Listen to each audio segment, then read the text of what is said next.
like everybody else, I had this incredible presentation, but fill in the blank. So I want to read from Yossi Valdi's opening letter to a competing conference going on across the way, a much inferior conference called DLD. 140 is much richer in its experience. But Yossi Valdi wrote an opening letter to the DLD book, which besides this has absolutely no use to me. So if anybody needs some recycling material, here it is. So Yossi wrote, there's no better way to start the Jewish New Year than by meeting old friends and making new ones. Boppity boppity bop. Virtual pokes are nice, but looking again to friendly faces you missed for so long, seeing smiling ones, giving and getting a, I think it's supposed to say hug, but it says jug. That's because for some reason in Israel, with hundreds of thousands of Anglos and lots of people with very good English, we still get these typos. Giving and getting a jug, shaking a friendly hand and getting a kiss are miracles of the moment. What can be better? It's time again to surface from behind the email addresses, the IM nicknames, from behind our virtual spaces and books, and present our real faces. Seize the moment and cherish it. It is a very unique one, and you're covering my notes. Thank you. So we'll come back to Yossi's letter in a moment. So the social web, is it an oxymoron? Is the web really social? Does it make us really communicate any better than we communicated in the past? What is Yossi talking about when he says our real faces? So those are some of the questions which Jeff and I have been talking about since we first met each other in 1995, when I had much less gray hair. And I want to take you through just a couple questions. One, to see if everybody is sleeping completely, and wake up those who are completely sleeping. So one question is, how many people here, it's a show of hands, you don't have to shout it out, but if you feel like you have to shout it out, but do it by a show of hands at least. How many people here have sent or received a telegram? Oh, come on, a telegram. I received that. That's a lot of people. The guy with the white beard is not putting his hand up. I don't know why, but ever have sent or received a telegram? That is incredible. I did not expect that. Okay, come back to that in a second. How many people here have ever sent or received a fax through a fax machine, not a virtual fax machine? Okay. Jeff, I think we're off. We're skewing our demographics here, but too many people raising their hands. This is an easy one, right? How many people here have ever made or received a phone call? There's one guy in the back. How many people here have sent or received a Facebook message? Is there anybody not raising their hands? Who's the person not raising their hands? Okay. Has everybody here, all right, I want to ask it that way. How many people here, and I won't keep going, this last one. How many people here have sent or received a DM in Twitter? Okay. How many people here do not know what DM stands for and thinks it's a sexual innuendo? Okay. So, those are, right, all kinds of technologies which theoretically were helping us communicate better. We didn't call them the social web, perhaps, but that's really what they are. And I heard an excellent presentation from Craig Newmark of Craigslist, who talked about history and using our current terms to look at the way people communicated through history.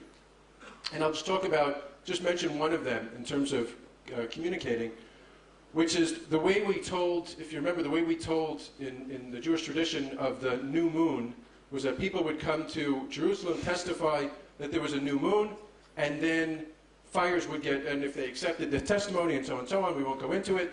You can spend a lot of time in yeshiva studying how that happened, but if we accepted their testimony, they then lit fires from mountaintop to mountaintop to send the signal out that the new moon had occurred, and you can now do your calendar. By the way, for people who don't realize it, outside of Israel, they haven't heard yet that this has all been put in the calendar, and they still celebrate 2 days of most holidays because they don't know that we actually know when the day is, but a separate Facebook group dealing with that. Now I'll tell you a quick story, which I told at a conference of Jeff's probably about 12 years ago. which is, as Jeff knows, I was very involved in commercializing voice-over internet. And it was very exciting, and I was very passionate. I thought we were really in a revolution and changing everything, the way people would communicate, and nothing would ever be the same. And it really worked day and night, so on and so forth. And finally, got to the point where I, in Jerusalem, with my kind of wires and everything and all kinds of things linked to each other, called my Zaidi, my grandfather, in New York. Ring, ring, ring. Zaidi picks up the phone. And I said, Zaidi, it's Jacob calling. He says, yes. I said, Zaidi, I'm calling over the internet. And Zaidi says, it sounds like a phone call, and hung up. Since then, we've been trying to figure out, how do we improve on the experience of a phone call? And we're X numbers of years later, Y billions of dollars later, and basically a phone call is a phone call, except it's a lot more difficult today to coordinate that phone call than it was in the past. And now we spend a lot of time just trying to figure out, how can I actually get you and on what number to get you? And it's become a lot more complicated rather than easier. And so the question is, going back to the oxymoron of the social web, is the social web really allowing us to communicate better? So let me kind of put this out. Yossi Vardi, going back to what he said the real people. Well, are we really juxtaposing real people versus fake people? Are we talking about real people versus virtual people? Or are we saying somehow all of this technology fragmented us and made us less than people, or at least less than whole people? And we're somehow now trying to figure out how to rebuild people, so that when I reach out to call Jeff Pulver in very antiquated terms, right? Call Jeff Pulver, because I really want to hear Jeff's voice, at least, right? Thank you. I really want to hear his voice. I don't want to send him a Facebook message. I don't want to have an IM session with him. I don't want to do this and I don't want to do that. I actually just want to talk. Can I do that? Is that possible to do? Well, one of the things that we're looking at is, can you improve on that experience? Does that experience get any richer or deeper? And you can spend a lot of kind of PhD time talking about whether all of the technologies and all the different modalities we now have ways of communicating actually help us communicating any better. Do social revolutions actually happen any quicker due to all of this? Maybe yes, maybe not.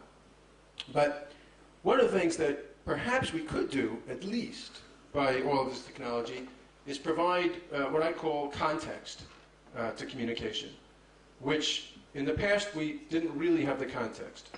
Right? When I called Jeff, I didn't know in advance where Jeff was, what he was doing, what Jeff was feeling. I didn't know anything. Right? So Jeff picks up the phone, and we start talking, and it takes time to kind of figure out. And I don't even see, even if it's not a video call, I don't really see his body language, and I have to kind of tell sort of how he's feeling, how he's doing. And is there a way that we can provide some context to communication that will aptly help us communicate better? So, again, just to tell a little story, and I have to credit a friend of mine, Charlie Wardy, comedian in Jerusalem and web designer. Those go well together, I guess, but comic web designer, comedian and web designer in Jerusalem, for the essence of this, which is that the evolution of becoming an Israeli and communicating as an Israeli. So right, we all got our first cell phones 12, 15 years ago, which is around when I moved to Israel full time, and thank God for Cellcom. All of a sudden, it became very cheap to talk on a cell phone, and you would get a call, and you'd be on the bus, and you'd go ring ring, and you'd be on the bus, and you were still kind of a little bit Americanish, and you'd answer the phone, and you'd go, "Hi, I'm on the bus. I can't really talk right now. Yeah, I'll call you later." Until now, right, your phone goes ring, ring, ring. The person doesn't know where you are because there isn't context to the communication. And I'm ending right now, don't worry. And there isn't context to the communication. and your phone goes ring, ring, ring, and you go, הלו? כן, כן, אני יכול לדבר, מה הבעיה? כן, כן, כן, אין בעיה, איפה אני? מה, איזה מין הוויה, לא משנה. כן, לא, אין בעיה, אין בעיה. לא, זה כבר קרי הספדים, אני בסדר, זה שם מול הכפירה, זה לא, הוא כבר באדמה, אני יכול לדבר, זה לא מפריע, באמת. That's kind of where we are, today. So even if you, the recipient of the communication attempt, doesn't have, right, sort of you've become a little bit too local, and you've lost your sensitivities, at least give the person on the other side, right, some context. Let them know you're actually at a funeral, and maybe this isn't the best time to be calling you to bother you about whatever. Or maybe you're here, or maybe you're there.